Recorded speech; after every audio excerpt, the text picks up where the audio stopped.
ॐ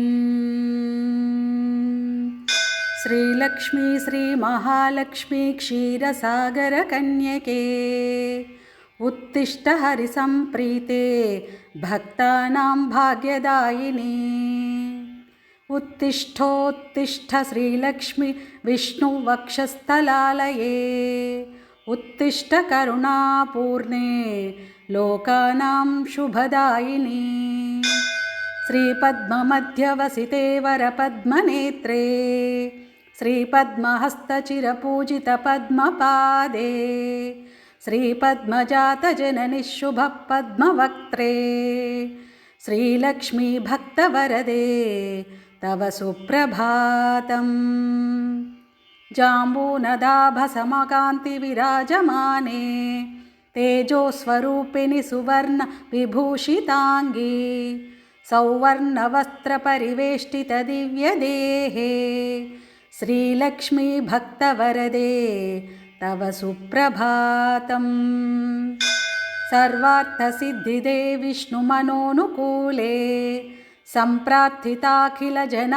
सम्प्रार्थिताखिलजनावनदिव्यशीले दारिद्र्यदुःखभयनाशिनि भक्तपाले श्रीलक्ष्मी भक्तवरदे तव सुप्रभातम् चन्द्रानुजे कमलकोमलगर्भजाते चन्द्रार्कवह्निनयने शुभचन्द्रवक्त्रे हे चन्द्रिका समसुशीतलमन्दहासे श्रीलक्ष्मी भक्तवरदे तव सुप्रभातम् श्रीयादिलक्ष्मी सकलेप्सितदानदक्षे श्रीभाग्यलक्ष्मी शरणागतदीनपक्षे ऐश्वर्यलक्ष्मी चरणार्चितभक्तरक्षिन् श्रीलक्ष्मी भक्तवरदे तव सुप्रभातम् श्रीधैर्यलक्ष्मी निजभक्तवृदन्तरस्ते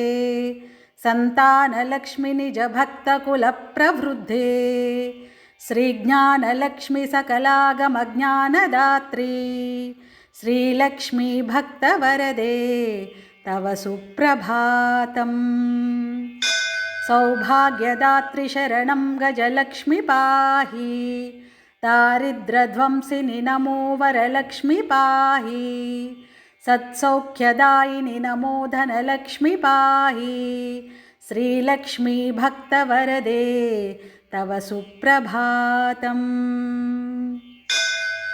श्रीराजलक्ष्मीनुपवेश्मघते सुहासिन् श्रेयोगलक्ष्मी मुनिमानसपद्मवासिन् श्रीधान्यलक्ष्मी सकलावनिक्षेमदात्री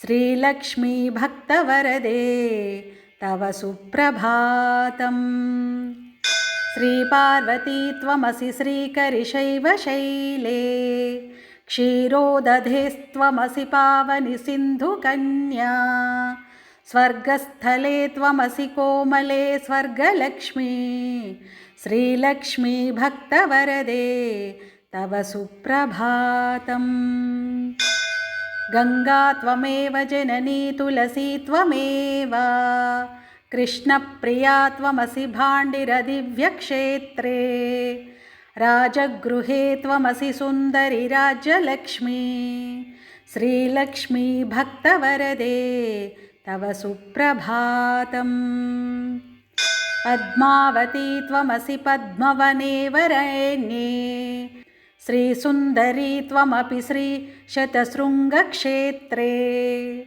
त्वं भूतलेऽसि शुभदायिनि मर्त्यलक्ष्मी श्रीलक्ष्मी भक्तवरदे तव सुप्रभातम् चन्द्रा त्वमेव वरचन्दनकाननेषु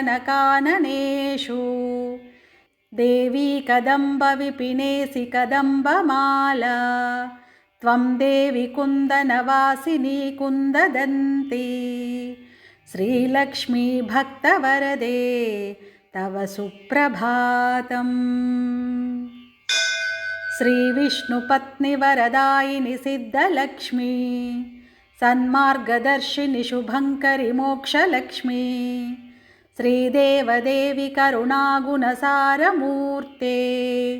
श्रीलक्ष्मी भक्तवरदे तव सुप्रभातम्। अष्टोत्तरार्चनप्रिये सकलेष्टदात्री हे विश्वधात्री सुरसेवितपादपद्मे सङ्कष्टनाशिनि सुखङ्करि सुप्रसन्ने श्रीलक्ष्मी भक्तवरदे तव सुप्रभातम्। आद्यन्तरहिते वरवर्णिनि सर्वसेव्ये सूक्ष्मातिसूक्ष्मतररूपिणि स्थूलरूपे सौन्दर्यलक्ष्मि मधुसूदनमोहनाङ्गी श्रीलक्ष्मी भक्तवरदे तव सुप्रभातम्। सौख्यप्रदे प्रणतमानसशोकहन्त्री अम्बे प्रसीद करुणासुधयात्र दृष्ट सौवर्णहारमणिनूपुरशोभिताङ्गी श्रीलक्ष्मी भक्तवरदे तव सुप्रभातम्। नित्यं पठामि जननि तव नामस्तोत्रम् नित्यं करोमि तव नाम जपं विशुद्धे नित्यं शृणोमि भजनं तव लोकमातः श्रीलक्ष्मी भक्तवरदे तव सुप्रभातम्। माता त्वमेव जननी जनकस्त्वमेव देवी त्वमेव मम भाग्यनिधिस्त्वमेव सद्भाग्यदायिनी त्वमेव शुभप्रदात्री श्रीलक्ष्मी भक्तवरदे तव सुप्रभातम्। वैकुण्ठधामनिलये कलिकल्मषग्ने नाकादिनाथ विनुते अभयप्रदात्री सद्भक्तरक्षणपरे हरिचित्तवासिन् श्रीलक्ष्मी भक्तवरदे तव सुप्रभातम्। निर्ध्वाजपूर्णकरुणारससुप्रवाहे राकेन्दुबिम्बवदने त्रिदशाभिवन्द्ये आब्रह्मकीटपरिपोषिनिदानहस्ते श्रीलक्ष्मी भक्तवरदे तव सुप्रभातम्। लक्ष्मीति पद्मनिलयेति दयापरेति भाग्यप्रदेति शरणागतवत्सलेति